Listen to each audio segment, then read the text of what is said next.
Donald Trump ने Ukraine से surrender तो करवा लिया, लेकिन अब पुतिन को लेकर मामला फंस गया है। ऐसा लग रहा है रूस अपनी ही शर्त पर युद्ध विराम करेगा। शायद यही वजह है डोनाल्ड ट्रंप बेचैन हैं।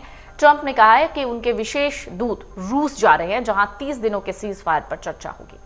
ये प्रस्ताव अमेरिका का है। यूक्रेन पहले ही इसे स्वीकार कर चुका है। हालांकि रूस ने अभी तक इस पर कोई क्लियर संकेत नहीं दिया है। ट्रंप ने इस बातचीत को युद्ध समाप्ति की दिशा में लगभग समाधान बताया है और उम्मीद जताई है कि रूस इसे स्वीकार करेगा, लेकिन अभी भी गेंद पुतिन के पाले में है। असल में व्हाइट हाउस में मीडिया से बातचीत के दौरान ट्रंप ने कहा कि उनके अधिकारी इस वक्त रूस की यात्रा कर रहे हैं ताकि युद्ध विराम पर सहमति हो सके। अमेरिका के विशेष दूत स्टीव विटकॉफ इस सप्ताह मॉस्को रवाना होंगे। इस मुद्दे पर रूसी अधिकारियों से बातचीत करेंगे। इसके अलावा अमेरिकी राष्ट्रीय सुरक्षा सलाहकार माइक वॉल्च ने भी अपने रूसी समकक्ष से बातचीत की है। अमेरिका का मानना है अगर रूस इस युद्ध विराम को स्वीकार कर लेता है तो ये संकट खत्म होगा। आपको बता दें, इस वक्त सऊदी अरब में यूक्रेन और अमेरिका के बीच सीज फायर को लेकर सहमति बनी थी। इसके बाद अमेरिका ने 30 दिनों के सीज फायर का ये प्लान रूस को भेजा।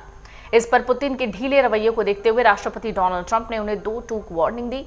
ट्रंप ने व्हाइट हाउस में रिपोर्टर्स से बातचीत के दौरान कहा कि उन्हें उम्मीद है कि रूस सीज फायर पर सहमत होगा। उन्होंने कहा, हमारे प्रतिनिधि रूस जा रहे हैं। यूक्रेन के साथ रूस के 30 दिनों के सीज फायर एग्रीमेंट को पुतिन को भेजा गया है। ट्रंप ने पुतिन को चेताते हुए कहा कि अगर रूस यूक्रेन के खिलाफ जंग जारी रखता है तो उसे इसके परिणाम भुगतने होंगे, वो भी सख्त परिणाम। उसे इसका आर्थिक खामियाजा भुगतना पड़ सकता है। हम कुछ ऐसे कदम उठा सकते हैं जिससे उन पर नकारात्मक वित्तीय प्रभाव पड़ सकता है, ये कहना है ट्रंप का। ये रूस के लिए घातक होगा और ट्रंप कहते हैं कि मैं ऐसा नहीं चाहता क्योंकि मेरा मकसद शांति लाना है। इस पर रूस ने कहा कि वो अभी इस प्रस्ताव पर विचार कर रहा है। क्रेमलिन प्रवक्ता दामित्री पेस्कोव ने जब अमेरिका के सीज फायर प्रस्ताव के बारे में पूछा गया तो उन्होंने कहा कि इस प्रस्ताव पर सबसे पहले अमेरिका से चर्चा की जाएगी, जिसमें जमीन, हवा और जल तीनों स्तर पर जंग रोकने की बात कही गई है। यूक्रेन का कहना है वो रूस के साथ 30 दिन के युद्ध विराम के वॉशिंगटन के प्रस्ताव का समर्थन करेगा। कीव ने कहा कि ये मील का पत्थर वार्ता थी जिसके दौरान अमेरिका ने यूक्रेन के साथ सैन्य सहायता और खुफिया जानकारी साझा करने को फिर से शुरू करने पर सहमति जाहिर की थी। मंगलवार को सऊदी अरब के जेद्दा में यूक्रेनी और अमेरिकी अधिकारियों के साथ 8 घंटे से ज्यादा वक्त तक चली बातचीत के बाद कीव ने घोषणा की। अमेरिकी विदेश मंत्री मार्को रूबियो ने कहा है कि अमेरिका अब संयुक्त रूप से हस्ताक्षरित प्रस्ताव को रूस के सामने ले जाएगा और गेंद अब मॉस्को के पाले में है। संयुक्त वक्तव्य में कहा गया है कि यूक्रेन ने तत्काल अंतरिम 30 दिवसीय युद्ध विराम लागू करने के अमेरिकी प्रस्ताव को स्वीकार करने की इच्छा जाहिर की है, जिसे पार्टियों के आपसी समझौते से बढ़ाया जा सकता है। यूक्रेनी राष्ट्रपति व्लादिमीर ज़ेलेंस्की ने अपने वीडियो संबोधन में कहा कि अमेरिका ने पूर्ण अंतरिम युद्ध विराम प्रस्ताव रखा है, जिनमें न केवल काला सागर में बल्कि पूरे फ्रंट लाइन पर मिसाइल, ड्रोन और बम हमलों को रोका जाएगा। ज़ेलेंस्की ने कहा, यूक्रेन इस प्रस्ताव को स्वीकार करने के लिए तैयार है। हम इसे एक सकारात्मक कदम के रूप में देखते हैं, इसे अपनाने के लिए तैयार हैं। अमेरिका रूस ने शांति प्रक्रिया के हिस्से के रूप में मानवीय राहत प्रयासों के महत्व पर जोर दिया, विशेष रूप से युद्ध विराम के दौरान, जिसमें युद्ध बंदियों की अदला बदली, नागरिक बंदियों की रिहाई और जबरन स्थानांतरित यूक्रेनी बच्चों की वापसी शामिल है। दोनों पक्षों ने अपनी वार्ता टीमों के नाम तय करने और तुरंत शांति वार्ता शुरू करने पर सहमति जताई है। ट्रंप से जब रूस को लेकर सवाल पूछा गया तो उन्होंने कहा कि अमेरिका के पास रूस को वित्तीय रूप से बर्बाद करने के कई तरीके हैं, लेकिन वो ऐसा नहीं करना चाहते क्योंकि उनका मकसद शांति है। उन्होंने स्पष्ट किया कि अगर रूस ने बातचीत का रास्ता नहीं खोला तो अमेरिका ऐसे कदम उठा सकता है जो उसके बेहद बुरे दौर साबित होंगे।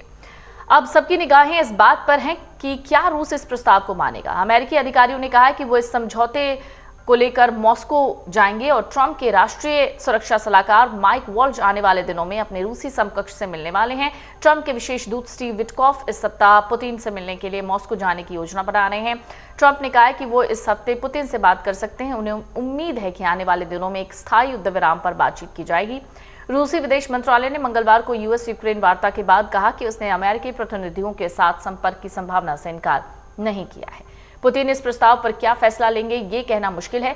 रूसी राष्ट्रपति कह चुके हैं कि वो शांति समझौते पर चर्चा के लिए तैयार हैं, लेकिन उन्होंने और उनके राजनयिकों ने बार बार कहा है कि वो युद्ध विराम के खिलाफ हैं और इसकी जगह ऐसा समझौता चाहते हैं जो रूस की दीर्घकालिक सुरक्षा की रक्षा करे। पुतिन ने 20 जनवरी को अपनी सुरक्षा परिषद को बताया था कि कोई अल्पकालिक युद्ध विराम नहीं होना चाहिए, न ही संघर्ष को जारी रखने के मकसद से सेनाओं को फिर से संगठित करने और पुनः सशस्त्रीकरण के लिए किसी प्रकार की राहत होनी चाहिए, बल्कि दीर्घकालिक शांति होनी चाहिए। उन्होंने क्षेत्रीय रियायतों से भी इनकार किया और कहा यूक्रेन को रूस के नियंत्रण वाले 4 यूक्रेनी क्षेत्रों से पूरी तरीके से हट जाना चाहिए। मीडिया रिपोर्ट के मुताबिक एक प्रभावशाली रूसी सांसद ने बुधवार को कहा कि समझौते की आवश्यकता की पूरी समझ के साथ कोई भी समझौता, लेकिन हमारी शर्तों पर, अमेरिकी शर्तों पर नहीं होगा। हालांकि डोनाल्ड ट्रंप के फिर से अमेरिकी राष्ट्रपति बनने के बाद से अमेरिका रूस संबंध में बहुत बदलाव आया है। पिछले दिनों अमेरिका और रूसी प्रतिनिधिमंडलों ने जिद्दा में यूक्रेन युद्ध को लेकर शांति वार्ता की थी। वार्ता के बाद अमेरिकी विदेश मंत्री मार्को रूबियो ने कहा कि अमेरिकी रूस वार्ता में शामिल पक्षों ने यूक्रेन में शांति स्थापित करने, आर्थिक सहयोग को बढ़ावा देने के लिए एक उच्च स्तरीय टीम बनाने पर सहमति जताई है। अगर आप ये वीडियो YouTube पर देख रहे हैं तो हमारे चैनल को सब्सक्राइब कर बेल आइकन दबाएं, और Facebook पर देख रहे हैं तो हमारे पेज को लाइक करें। 8 मिलियन प्लस सब्सक्राइबर, आपके इस भरोसे के लिए बहुत धन्यवाद।